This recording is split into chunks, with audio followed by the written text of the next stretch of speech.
एक छोटे से गांव के किनारे पर एक पुराना मिट्टी का घर था। इसमें रहता था रहमत अली, जो एक गरीब मगर गैरतमंद शख्स था। उसकी बीवी कई साल पहले एक बीमारी के बायस हो गई थी, इंतकाल कर गई थी। और उसके बाद रहमत अली ने तन तन्हा अपनी 4 बेटियों की परवरिश की थी। रहमत अली दिन भर गांव के जमींदार के घर काम करता, कभी मवेशियों को चारा देता, कभी खेतों में हल चलाता और कभी मालकिन के कदमों में बैठकर जूते पालिश करता।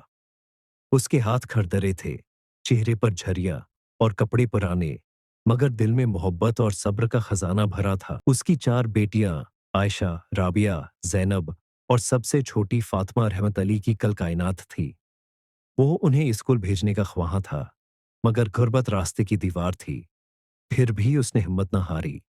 रोजाना शाम को जब वो काम से लौटता तो बेटियों को बैठाकर कहानियां सुनाता, सबक याद करवाता और उन्हें यकीन दिलाता, मेरी कलियों, तुम सब एक दिन रोशन सूरज बनोगी।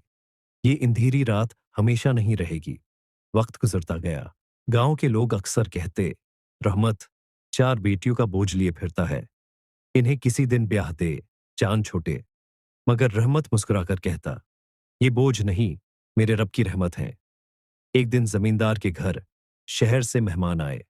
उनमें एक नौजवान लड़की थी जो शहर में एक एनजीओ में काम करती थी। उसने देखा कि रहमत अली दोपहर के शदीद गर्मी में भी काम कर रहा है और उसके बच्चे सादा कपड़ों में मगर आंखों में ख्वाब लिए बैठे हैं।